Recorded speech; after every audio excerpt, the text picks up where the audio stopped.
Hey everyone, how you doing? This is Amon Green, Gourmet Packers all-time leading rusher, and you're watching Packers Total Access Live, your daily source for Packer content. Go Pack, go!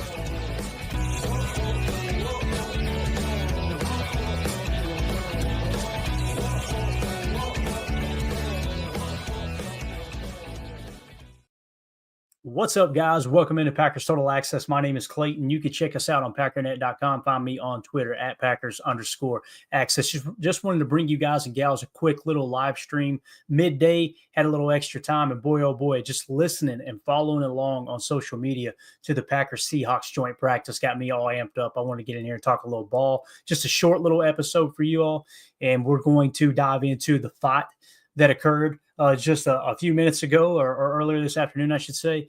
And we're going to talk a little Matthew Golden. And just keep in mind, this is all kind of leading up to our live stream this evening at 6:30 p.m. Central Time for PTA Live, where we'll have the guys in here discussing everything that happened at training camp practice. Before we dive into this, though, if you guys would do that YouTube stuff for me, hit like, hit subscribe. If this is your first time tuning into PTA, welcome. Thank you for making us a part of your afternoon. We're not experts here. We're not insiders. We're not media members. We're fans just like you, talking Packers on the daily. We do pregame shows, postgame shows, film breakdown, the whole 9 yards. So if that's the type of content you're looking for, feel free to sub and make sure you click that bell icon so you're notified every time we do go live, like right now, randomly. So let's dive into it real quick. So obviously some of the news of the day, this was tweeted out by our good buddy Baz over at Basariski Productions. Make sure you'll give him a follow at Basariski over on X, and obviously got an awesome YouTube channel, a good close friend of mine. He had tweeted out this video, or at least shared it. It looks like it was originally shared by Chase.Knits on Instagram. And this was the fight between the Packers and the Seahawks as we amp it up here and go somewhat full screen. Probably won't even matter. Let's just keep it right there. We're going to have the volume up a little bit so you can kind of hear the fans' reactions, the crowd's reaction. I want you to really key in on Zach Tom running into the right side of the pile and just throwing absolute haymakers. And then we're going to hear from Zach Tom here in a second. The two that stood out to me, I think Zach Tom did get thrown out of practice, if I understood correctly. He comes in throwing some punches. Tucker Kraft follows him right into war and tackles. I think it was Witherspoon he takes to the ground. He's got 2 or 3 Seahawks scraped off of him. So these guys are not playing around. Let's hit it.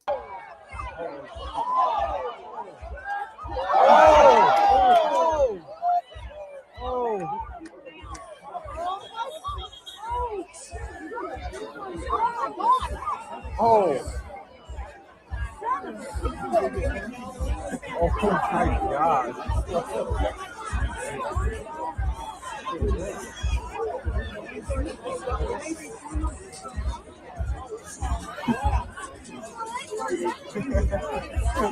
So obviously the quarterback's staying out of the mix. You see Malik Willis on the outskirts kind of taking a peek there, but listen, this is what happens when you got joint practices, right?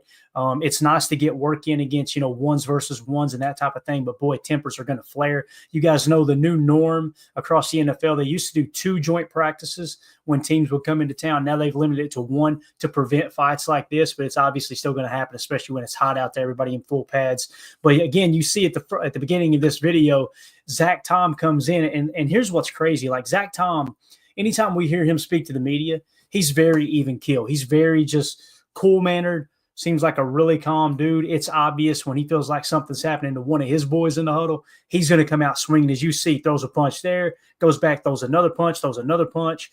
He swung on 3 different Seahawks. He was not playing around, and we'll hear from him here in just a second. There's where you see Tucker Kraft come in the backside of the pile, grab a hold of Witherspoon, take him to the ground, and obviously the rest of the skirmish kind of comes to an end as everybody kind of piles on. There's Matthew Golden a little too close to the pile for my liking. But again, it's football season, baby. We made it.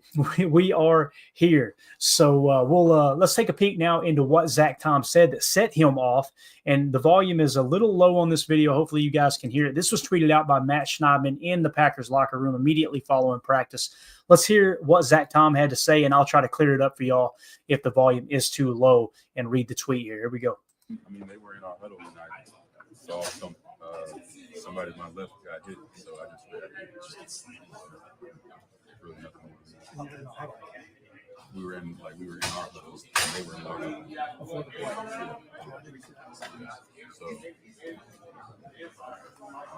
So somebody pushed one of your guys? Yeah.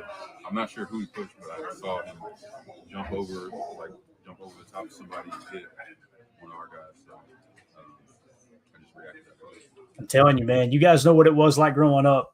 It's the quiet ones you got to watch for, right? And Zach Thomas, that dude. Zach Thomas not playing games. He's very, like I said, very even keel most of the time. But he said someone was in his huddle, and he noticed a guy come over the pile and throw a punch, and that's where he just lost his mind. So I understand there's going to be some people say, hey, look, I don't like this. I get that. I can respect that opinion. I like it. I like the fact that Zach Tom is willing to go to battle for his teammates. And I promise you this, everyone else in that huddle, everyone else on that 53, 60-man roster, whatever you want to call it, 70-man roster, they're going to feel the same way like, hey, look, I will go to battle for 50 on this football team. That's the type of stuff that galvanizes a team. And I've heard stories, I'll just leave it at this.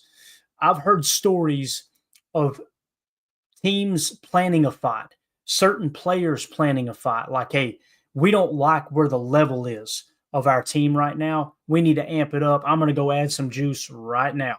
I'm not saying that's what Zach Tom did. I'm not saying anybody else did in this specific situation, but this is a real thing that happens across training camp. And I don't know, man, I just love to see the boys go after it for each other for sure. And then Keyshawn Nixon may have had the line of the day here. Matt Schneidman tweeting it out in a post-joint practice skirmish. Keyshawn Nixon said someone was talking crazy. Brace yourself. Someone was talking crazy for a bald person. Here he absolves Rob Domofsky. Nixon to Rob. How old are you? 54. Yeah, I think he was like 21 and bald. It's a difference. Play the audio. This is making it to the show. I promise you that. This is going to be a soundbite for the show moving forward. I don't remember that. I don't remember. You owe him an explanation. I don't remember saying that. How old are you? I'm probably twice as old as you. 54. Yeah, I think he was like 21. So It was a player? it's a difference. So it clearly wasn't me. Oh, no, it definitely wasn't you. It definitely wasn't you. Yeah. I said that? I don't remember saying that. I don't think I said that. When you're in full-fledged trash talking mode, do you know everything that you're saying? No, it's like blackout. Yeah. I love it, man. I absolutely love it. So again, evidently he said that someone was talking crazy for a bald person.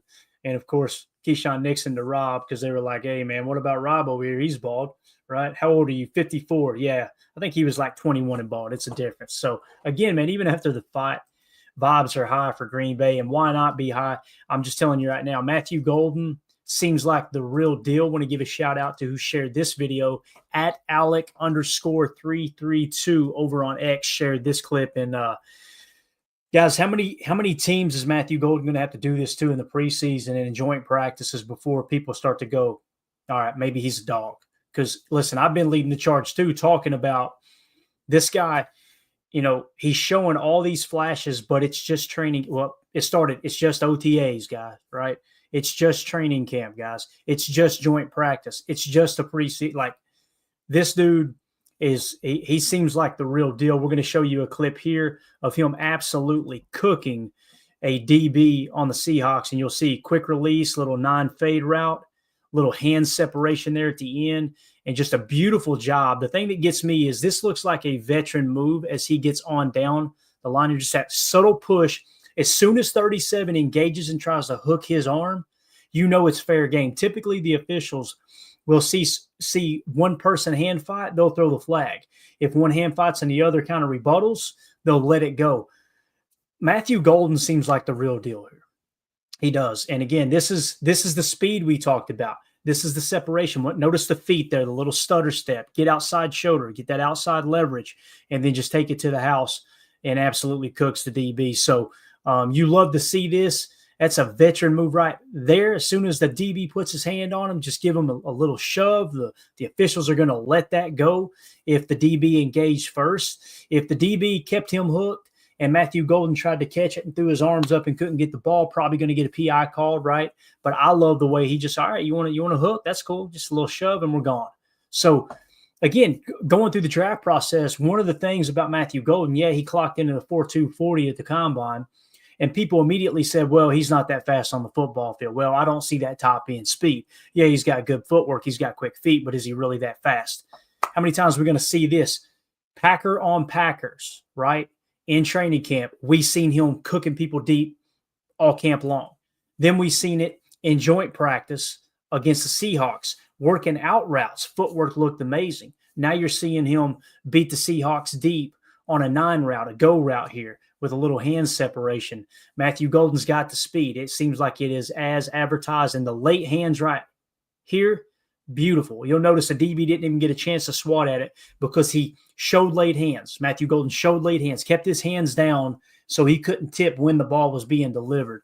Just seems like he's well beyond his years. And here's another clip. This one came out from Basarski Productions. He put over here on X as well. And, we showed you the 9 route, right? We showed you Matthew Golden winning deep. As Baz says here on X, good coverage, stronger hands. Matthew Golden is so great at using his hands/body to box out defenders. You kind of seen it on this last play. Let's watch him on this rep here. This is kind of a red zone play. They're lined up on the 15-yard line. Ball being snapped at the 15. You're seeing press coverage. Watch Matthew Golden work outside, inside, get back out. But more importantly, there's not a whole lot of separation here. What I want you to key in on, notice how strong his hands are on this rep. Phenomenal job by the rookie here, number 22 for the Packers. You'll see inside, back out, stutter step. Look at the strong hands.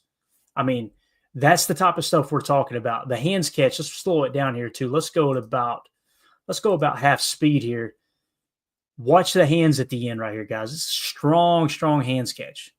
The kid, I'm telling you, man, what boxes are we checking? Is he smart enough, right? Is he smart enough to play receiver at the NFL level? There was choice route central in Steve Sarkisian's offense down in Texas, right? And if you don't know what I mean by choice routes, just do a quick Google search, do a little studying on it. We're not going to take time to explain it here. But this guy understands how to read DBs, right, and find the open space. Now it's just a matter of getting chemistry with his quarterback. So if you've got good footwork, you've got top-end speed, you've got the awareness up top here to know how to activate choice routes when you need them, right? And you've got the strong hands. What else is there for a receiver that you need? And again, he's got to go out there and do it on Sundays. I completely understand and agree with that. Now, I don't think Matthew Golden's going to go out here this year and have a 1,500-yard season. What I do expect, though, is something along the lines of Jaden Reed's rookie year, maybe even more, where Jaden Reed, I want to say he was right around the 800-yard mark, maybe 850. I may be getting those years mixed up, whether it was the first or second year. He's led the team in receiving the last 2 years. But Matthew Golden, man, this is a guy that's going to be perfect for the moving Z position. And here's what I think will happen. You'll have Reed in the slot, you'll have Golden in the Z, and you'll have Romeo Doubs in the X, okay? If Doubs is on the team, I know there's rumors that he may get traded and whatnot, but that's your starting 3, in my opinion. Now, what happens when Christian Watson's activated off of the IR, the PUP, whatever you want to call it? What happens when he's activated maybe week 5 or week 6? Well, now you can seriously have a conversation about Matthew Golden sliding over to the X. Why would I choose him at the X over top of Christian Watson? You want speed and size at the Z in Matt LaFleur's offense to be able to stretch the field side, the wide side of the field. Matthew Golden's got the footwork, as you see right here, and the strong hands to play within the phone booth and make those catches at a boundary X position. So if you keep Romeo Doubs this year, you were set up beautifully going into the season to let Matthew Golden play Z until Christian Watson comes back, then work him back into the boundary X with Rome. And then guess what? Romeo walks in free agency unless they work out a deal that's very, very beneficial for the Packers, a team-friendly deal. I don't expect Rome to do that. He needs to go make his money. I get it. But you've got Matthew Golden now in a position with his skill set to play boundary X and allow Christian Watson to stay at the Z, and then maybe you extend Watson's contract. And now you've got 2 burners on the outside with one of the best slot receivers in the game in Jaden Reed in the middle there. If you don't believe me, he led all receivers in passer rating when targeted according to NFL Pro. So, again, drops this year, yeah, there were some drops. Some that got counted as drops that shouldn't have been counted as drops, where he's laying out trying to make a diving catch or the ball's off the mark. That's a discussion for a whole nother day. But really, really like the way this wide receiver room is trending here in Green Bay. So excited about it. I want to hear what your all's take is on the entire situation. So let us know in the comments. as we get ready to get into PTA this evening. We want to know how you feel. What'd you think about the fight? Are you pro-fight? Are you anti-fight? I completely agree with people in the comments that are saying, hey, man, I think it was Jason Wyan here. Good to see you, buddy. He says, hey, don't be throwing punches at helmets. I understand. Still fired me up. And Matthew Golden looking like the real deal. So that's it, guys. If you would, hit that like button, hit subscribe. Make sure you click the bell icon so you know when we go live in the future. Random shows like this. We'll see y'all tonight, 6:30 p.m. Central Time for PTA Live. Everybody have a great day. Take care. Here we go. Bye, guys.